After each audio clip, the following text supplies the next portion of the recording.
On September 8, 1941, German forces captured the town of Schlisselburg on the shores of Lake Ladoga, severing the last land route connecting Leningrad to the rest of the Soviet Union. 872 days later, on January 27, 1944, Soviet forces drove German Army Group North away from the city, ending the longest and most destructive siege in modern military history. Between these dates, Leningrad endured a military blockade that killed an estimated 1.5 million soldiers and civilians, but the city never surrendered. This is the military history of the Siege of Leningrad. The armies that surrounded it, the forces that defended it, the operations that failed to break the blockade, and the final offensives that lifted the siege. To understand the Siege of Leningrad, we must begin not with the siege itself, but with Operation Barbarossa, Germany's invasion of the Soviet Union that began on June 22, 1941. Barbarossa was the largest military operation in history, deploying over 3 million German and Axis troops along a front stretching from the Baltic to the Black Sea. The invasion was organized into 3 army groups with distinct strategic objectives. Army Group South would advance into Ukraine, capturing agricultural and industrial resources. Army Group Center would drive toward Moscow, the Soviet capital and transport hub. Army Group North, commanded by Field Marshal Wilhelm Ritter von Leeb, would advance through the Baltic states and capture Leningrad. Leningrad was a strategic prize second only to Moscow. The city was the Soviet Union's second-largest metropolis, with a pre-war population exceeding 3 million. It served as the home base of the Baltic Fleet, giving the Soviet Navy access to the Baltic Sea and threatening German maritime operations. The city's industrial capacity was enormous, with over 600 factories producing approximately 10% of Soviet industrial output, including the new KV-1 heavy tank that was superior to most German armor. Politically, Leningrad held immense symbolic value as the former imperial capital of Russia and the birthplace of the Bolshevik Revolution. Capturing Leningrad would deliver a devastating psychological blow to Soviet morale while eliminating a major military and industrial center. Army Group North consisted of 3 major formations: the 18th Army under General Georg von Küchler, the 4th Panzer Army under General Erich Hübner, and later the 16th Army.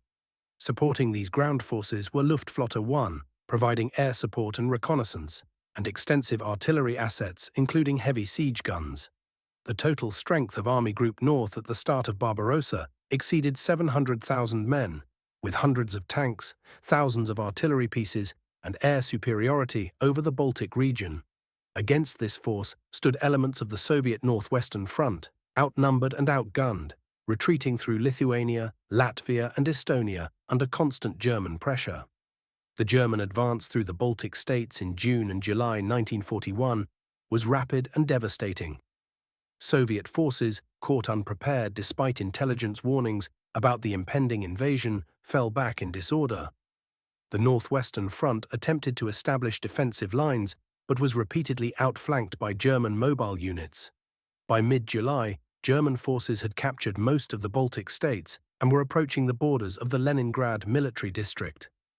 Soviet High Command, recognizing the threat to Leningrad, began organizing defensive positions around the city while simultaneously evacuating industrial equipment and organizing civilian labor for fortification construction. On August 23, 1941, the Northern Front was divided into 2 separate commands: the Leningrad Front, responsible for defending the city and its approaches, and the Karelian Front, defending against Finnish forces advancing from the north. The Leningrad Front initially consisted of the 23rd Army, defending between the Gulf of Finland and Lake Ladoga, the 48th Army, defending the western approaches to the city, and the 55th Army holding the southern sector. The 8th Army was transferred from the Northwestern Front to reinforce the Leningrad Front's defenses. Total Soviet forces defending Leningrad and its immediate surroundings numbered approximately 500,000 troops by early September, but many were hastily trained militia with limited combat experience and inadequate equipment. Field Marshal von Leeb's strategy for capturing Leningrad evolved as his forces approached the city. Initial plans called for a direct assault to take the city by storm, relying on combined arms tactics that had proven successful in Poland, France, and the early stages of Barbarossa. However, as German forces closed on Leningrad's outer defences in late August and early September, von Leeb faced several problems. His troops were exhausted from 2 months of continuous advance. Supply lines stretched back hundreds of kilometers through territory infested with Soviet partisans. Soviet resistance was stiffening as defenders fought with desperation born of defending their homes. Most critically, Hitler was redirecting key mobile units from Army Group North to support Army Group Center's drive on Moscow, weakening von Leeb's offensive capability. On August 29th, German forces captured the town of Magar, severing Leningrad's last railway connection to the rest of the Soviet Union. This was a critical tactical success, cutting the rail line that supplied Leningrad with food, fuel, ammunition, and reinforcements. 1 week later, on September 8th, German forces captured Schlisselburg on the southern shore of Lake Ladoga, completing the land encirclement of Leningrad. The city was now isolated except for water routes across Lake Ladoga and air transport, both vulnerable to German interdiction. The siege had begun. Hitler, informed of the encirclement, issued a directive that would define the siege's character. German forces were not to assault Leningrad directly. Instead, they would surround the city, subject it to continuous artillery bombardment and aerial attack, and starve the population into submission. A directive sent to Army Group North on September 29th stated explicitly that after Soviet defeat, there was no interest in the continued existence of Leningrad's urban population. Requests for surrender negotiations were to be denied. The problem of feeding millions of civilians was not Germany's responsibility. Hitler's ultimate plan was to raze Leningrad to the ground and give the territory north of the Neva River to Finland as reward for Finnish cooperation in the war. This policy of deliberate starvation was not simply military strategy.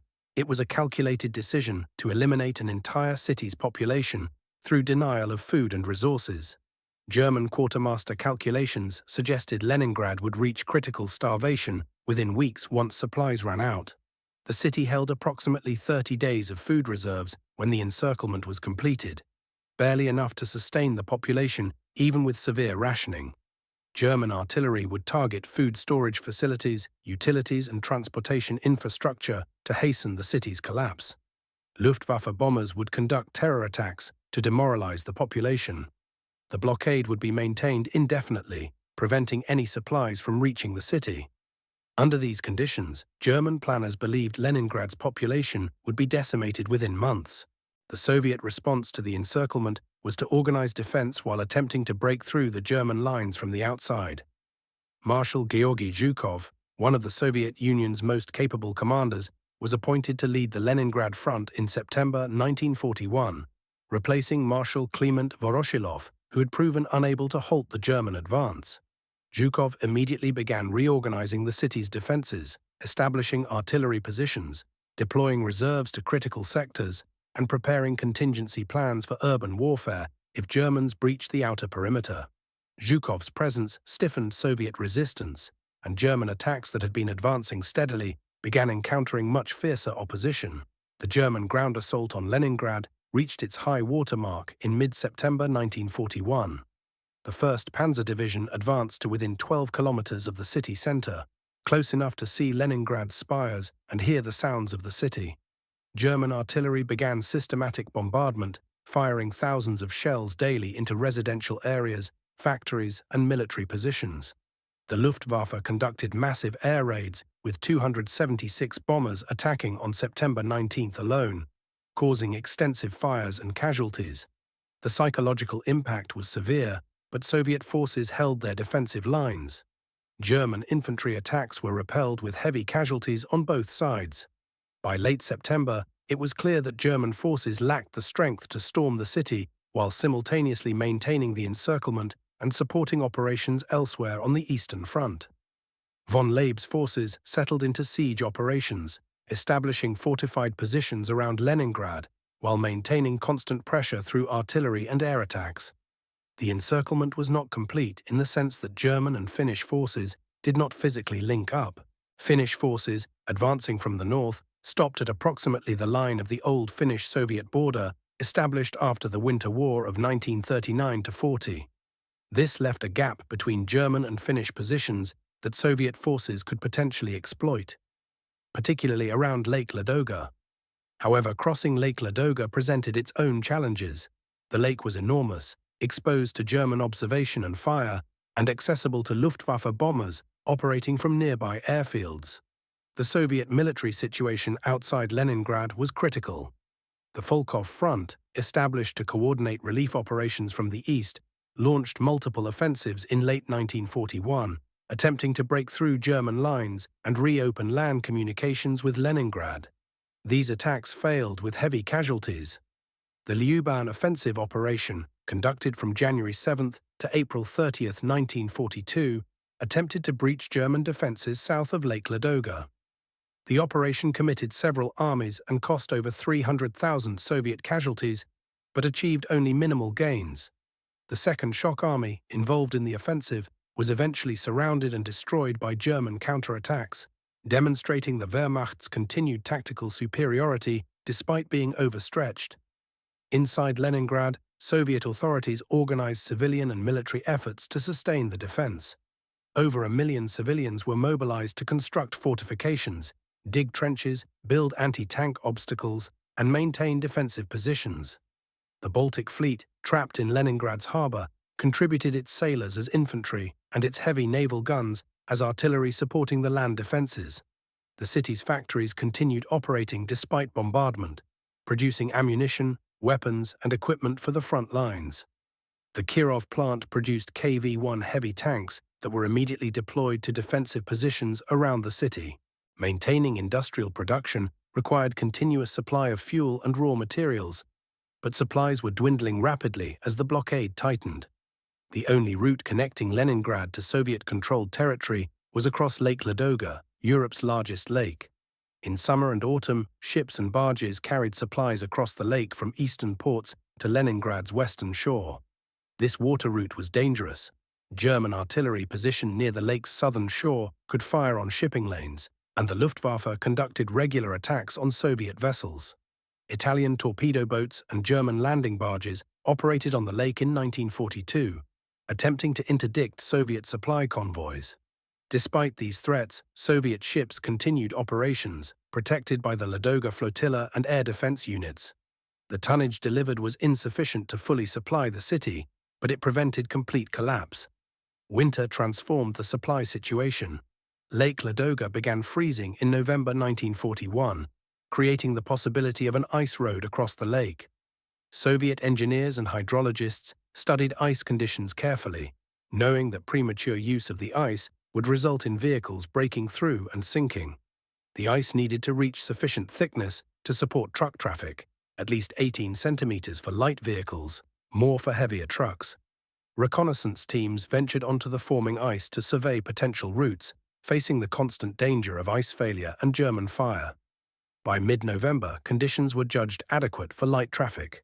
On November 22, 1941, the first truck convoy crossed the ice of Lake Ladoga. Captain Mikhail Murov led the initial transport regiment, comprising 60 Gaz AA trucks, onto the ice route designated Military Vehicular Road No. 101. The route stretched 27 to 32 kilometers, depending on the specific path chosen to avoid weak ice areas.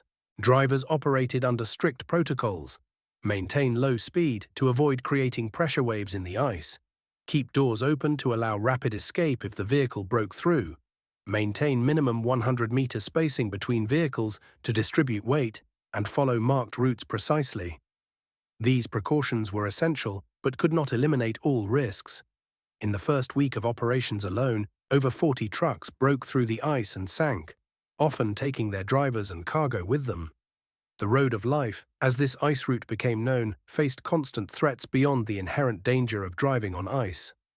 German artillery positions were 12 to 15 kilometers from the route, close enough for long-range guns to fire on convoy movements.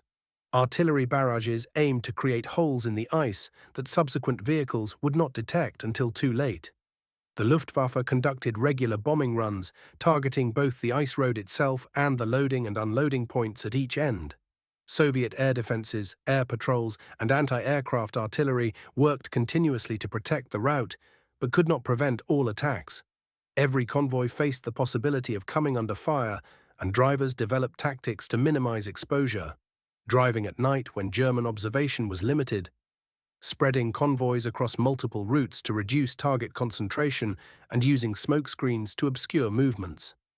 Soviet logistics personnel organized elaborate systems to maximize the road of life's efficiency. Traffic control posts were established every few hundred meters, manned primarily by women who served as regulators, directing traffic, monitoring ice conditions, and warning of hazards ahead. These regulators worked in brutal conditions, exposed to wind, cold, and enemy fire, standing watch for hours to keep the supply route functioning. By January 1942, 75 traffic control posts operated with 350 regulators managing the flow of hundreds of vehicles daily. The system worked.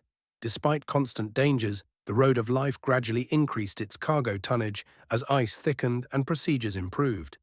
The eastward journey carried evacuees, wounded soldiers, and equipment leaving Leningrad. The westward journey brought food, ammunition, fuel, and reinforcements into the city.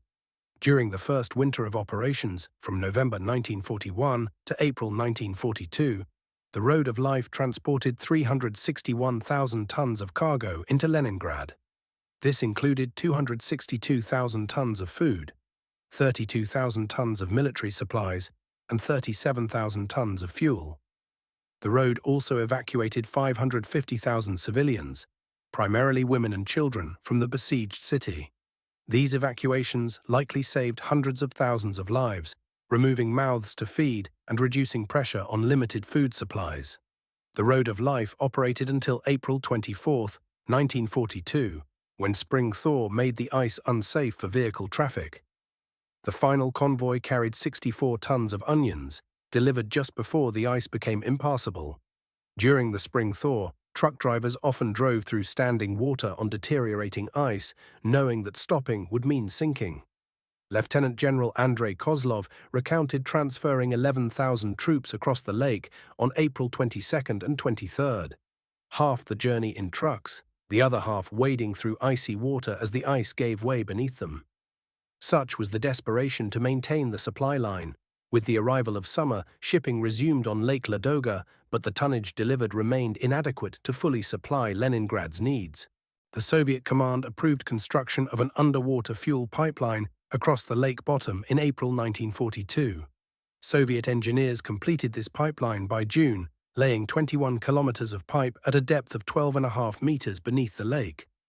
This pipeline delivered petroleum products directly to Leningrad, reducing the need to use precious cargo space on ships and trucks for fuel transport.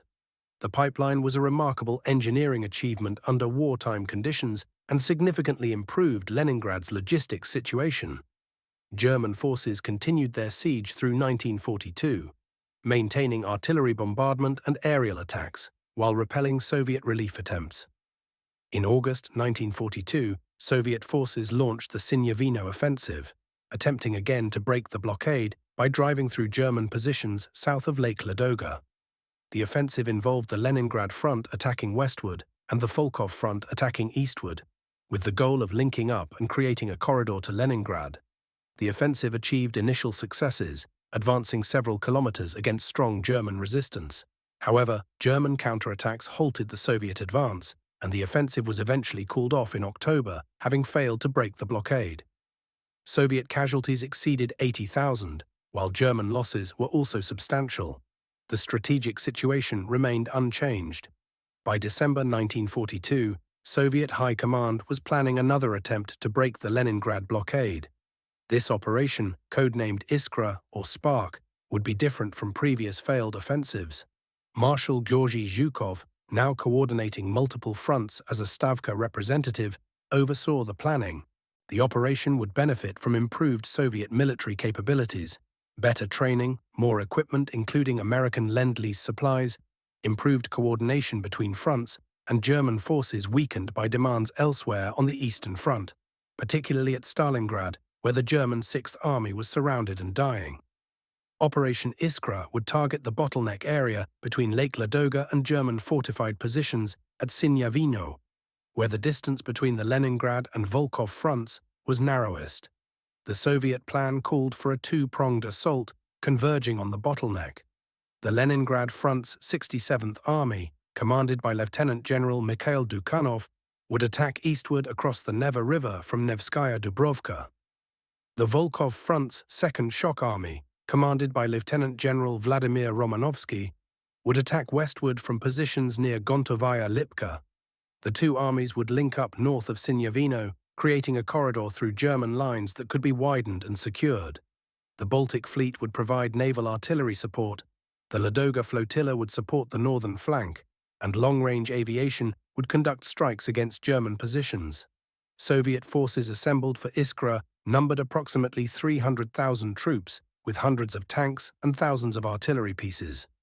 German forces defending the bottleneck belonged to the 18th Army under General Georg Lindemann, who had replaced von Küchler in January 1942. Approximately 50,000 German troops held the sector, organized into multiple divisions, including the 96th Infantry Division, the 172nd Infantry Division, and elements of other formations. German defenses were formidable: multiple trench lines, fortified bunkers, extensive minefields, interlocking fields of fire, and defensive depth extending 14 to 15 kilometers. German commanders understood the bottleneck's importance and had spent over a year fortifying the position. However, German troops were tired, under strength from casualties, and lacked adequate reserves to counter major Soviet attacks. Soviet preparations for Operation Iskra included intensive training. The 67th Army had no prior experience assaulting heavily fortified positions across a major river obstacle. Regiments underwent special training at the Toksovsky training grounds, practicing river crossings, assault tactics against fortified positions, and coordination with artillery and armor. Training included moving through artillery firewalls, where advancing infantry followed closely behind rolling barrages.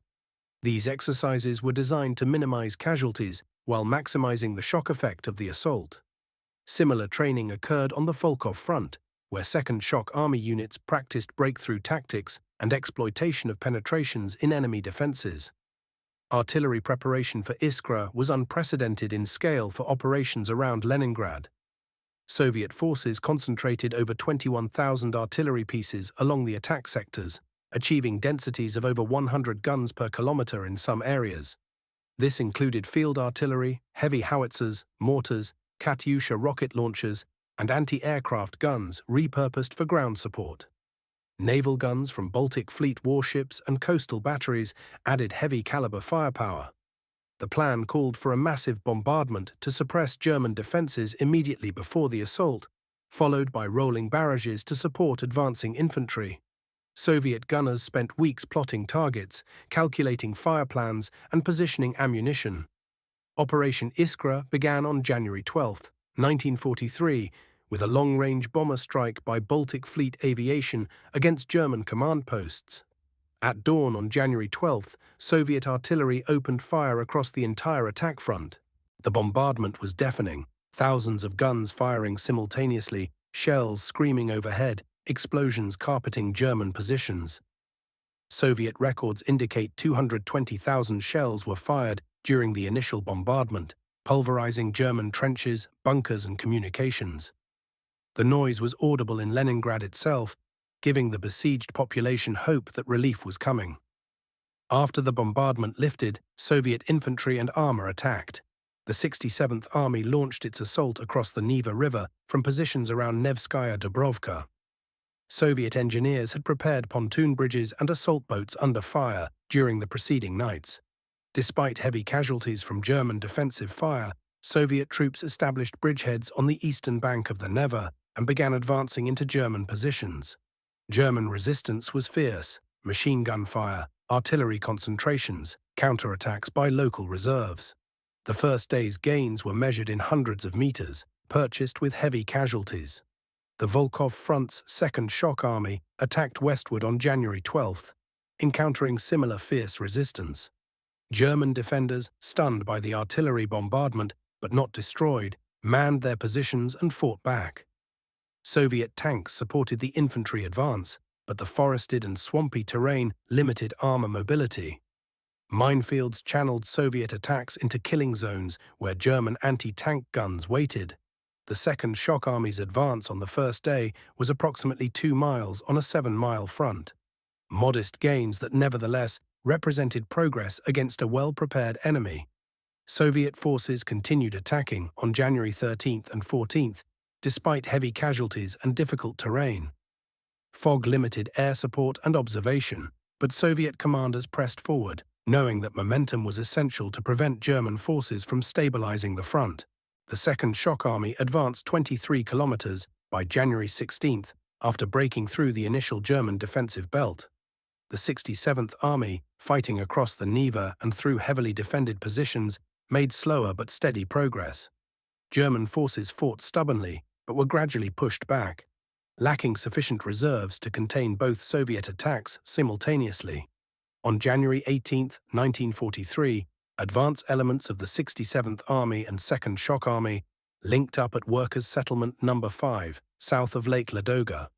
The siege ring was broken. A corridor approximately 8 to 11 kilometers wide had been opened between the two Soviet fronts.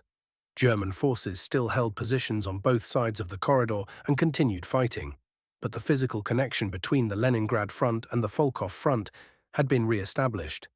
For the first time in 16 months, Leningrad had a land link to the rest of the Soviet Union. The immediate priority was consolidating the corridor and establishing secure supply lines.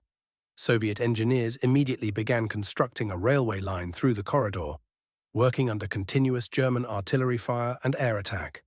The railway, connecting Leningrad to Volkhov and the Soviet railway network, was completed in just 18 days, an extraordinary feat of wartime construction. On February 7, 1943, the first supply train arrived in Leningrad from the mainland. The railway remained within range of German artillery throughout 1943, making every supply run dangerous, but it operated continuously despite casualties and damage. Operation Iskra was not complete in the sense that German forces were not destroyed or driven away from Leningrad. The corridor was narrow, vulnerable to German counterattacks, and under constant bombardment. Soviet forces attempted to widen the corridor and drive German forces farther from Leningrad, but these operations in February and March 1943 achieved only modest gains. The Germans launched counterattacks attempting to cut the corridor, including the Battle of Krasny Bor, where Spanish Blue Division troops fought against overwhelming Soviet attacks. These German counterattacks failed to restore the siege, but prevented Soviet forces from achieving their full objectives of destroying German forces in the region. The strategic significance of breaking the blockade was immense. Leningrad's supply situation improved dramatically once the railway was operating, even under fire. Food rations were increased. Fuel deliveries allowed factories to resume operations. Ammunition stockpiles were rebuilt. Reinforcements and equipment flowed into the city. The population, which had endured 16 months of the most terrible privation, gained hope that survival was possible. The Baltic Fleet received supplies and reinforcements, restoring its combat capability. The city that Hitler had planned to starve into collapse within weeks had survived over a year of siege and was now receiving regular supplies despite continued bombardment. Throughout 1943, Soviet forces conducted several operations attempting to drive Army Group North farther from Leningrad and fully lift the siege. These operations achieved territorial gains, particularly in the Sinyavino area, but did not break German defenses decisively. The Germans maintained their siege lines south and southwest of Leningrad, continuing artillery bombardment of the city and the supply corridor. The war situation elsewhere on the Eastern Front turned increasingly against Germany. Stalingrad was lost. Kursk ended in Soviet victory. Ukraine was being liberated.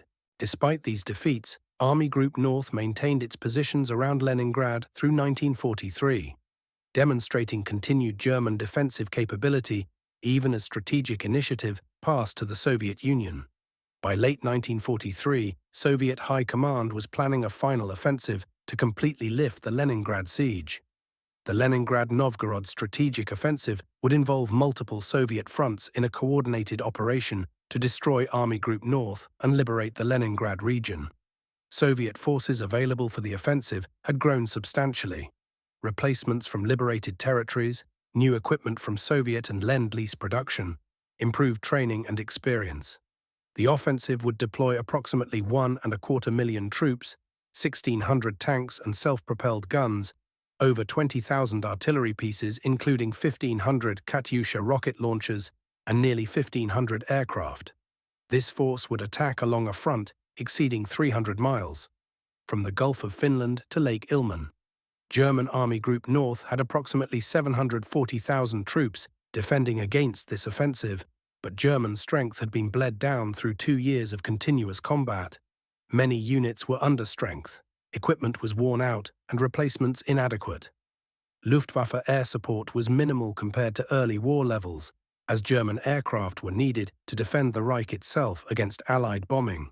German defensive positions remained formidable, with extensive fortifications, but the troops holding them were exhausted and outnumbered. German commanders understood a major Soviet offensive was coming, but lacked the resources to prevent it. The Leningrad-Novgorod offensive began on January 14, 1944, with massive Soviet artillery bombardment. The concentration of artillery was unprecedented, 200 guns per kilometer in some sectors, creating a wall of fire that obliterated German forward positions. Soviet infantry and armor attacked immediately after the bombardment lifted, before German forces could recover.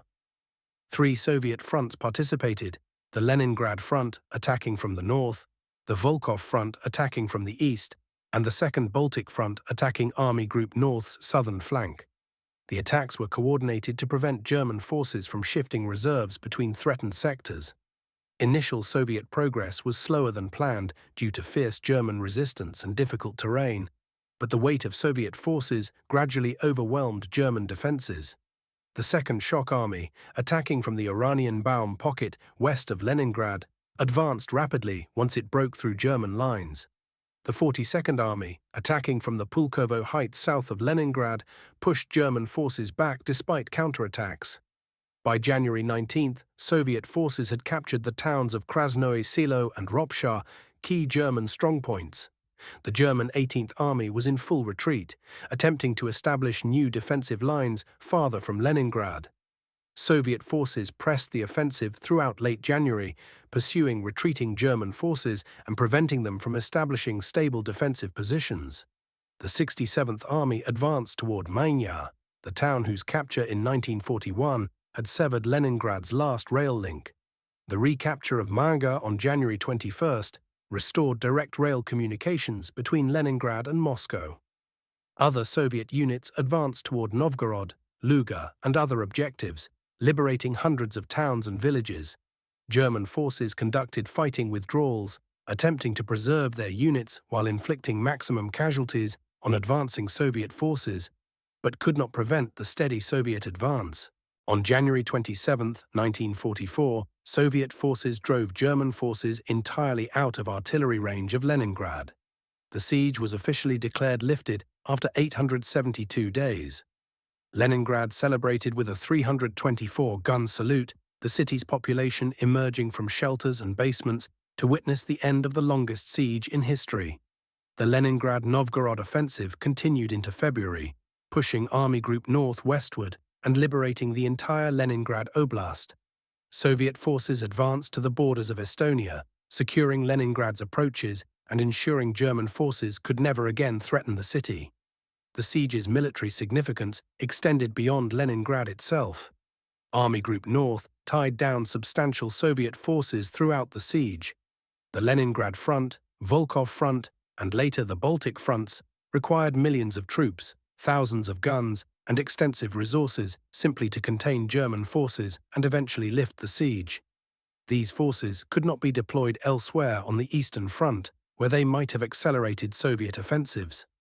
From this perspective, the siege achieved a strategic purpose for Germany despite failing to capture the city.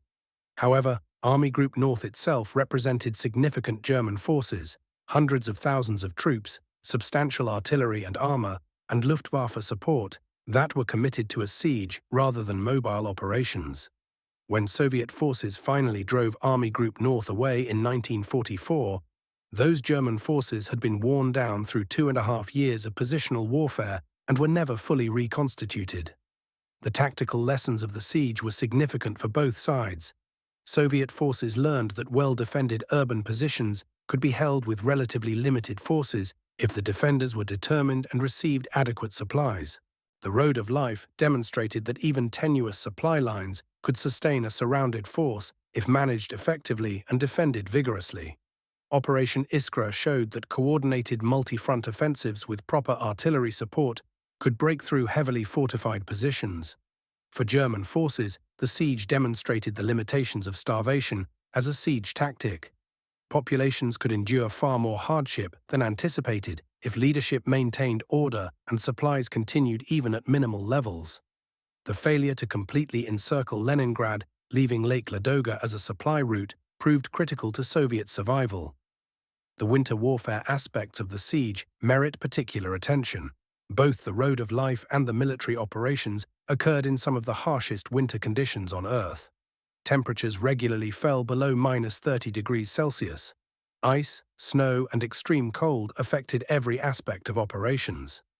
Weapons froze, vehicles would not start, soldiers suffered frostbite, visibility was limited. Both Soviet and German forces adapted to winter warfare through trial and error, developing techniques for winter combat, maintaining equipment in extreme cold, and sustaining troops in winter conditions. The Soviet advantage in winter warfare, earned through their winter war experience against Finland and early Barbarossa experience, played a role in the defense of Leningrad and the eventual breakout operations. The artillery warfare around Leningrad represented some of the most sustained bombardment of World War II. German artillery fired tens of thousands of shells into Leningrad throughout the siege, targeting infrastructure, military positions, and civilian areas indiscriminately. Soviet counter-battery fire attempted to suppress German guns, but could not silence them entirely. The artillery duel continued for over 2 years, with both sides constantly adjusting fire plans, relocating guns to avoid counter-battery fire, and attempting to achieve fire superiority. The concentration of artillery for Operation Iskra and the final offensive showed Soviet mastery of mass artillery operations, a capability that would characterize Soviet operations for the remainder of the war. The aerial warfare over Leningrad involved constant combat between the Luftwaffe and Soviet air defense. German bombers attacked the city, the supply routes, and Soviet military positions throughout the siege. Soviet fighters, anti-aircraft artillery, and naval air defense units fought to protect Leningrad and the supply lines. By 1943 and 44, Soviet air superiority over the Leningrad area was established, with hundreds of Soviet aircraft supporting ground operations while German Luftwaffe units were withdrawn to defend Germany itself. This shift in air power balance contributed significantly to Soviet offensive success in 1944. The Leningrad siege's place in military history is defined by its duration, scale, and ultimate outcome. It was the longest siege in modern warfare, exceeding even famous sieges of earlier eras. The casualties were staggering. Estimates suggest 1.5 million total deaths, military and civilian combined, though exact numbers are impossible to determine. Despite this horrific toll, the city never surrendered. Soviet forces maintained organized resistance throughout the siege. The civilian population contributed to defense efforts despite extreme hardship. When Soviet offensives finally lifted the siege, Leningrad remained in Soviet hands, its defenders victorious despite 2.5 years of isolation and bombardment. The siege demonstrated several principles of military operations that remain relevant.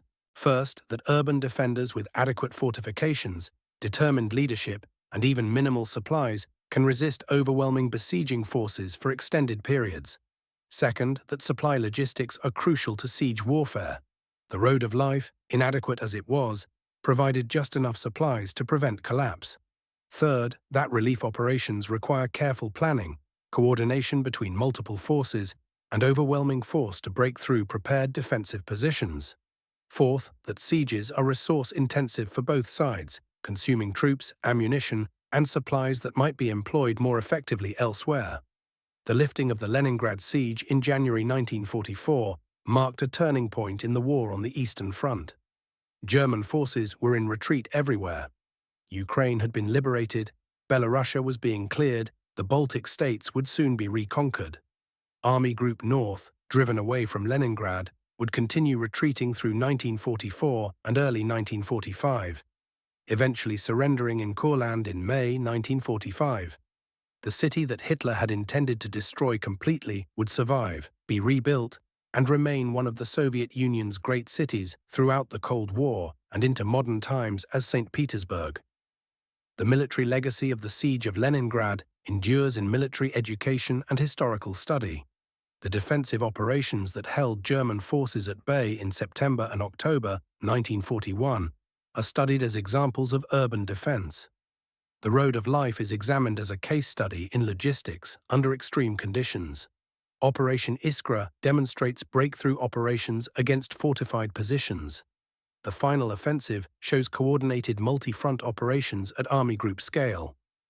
Every aspect of the siege offers lessons for military planners and historians examining the conduct of modern warfare. The siege stands as testament to human endurance, military determination, and the terrible costs of total war.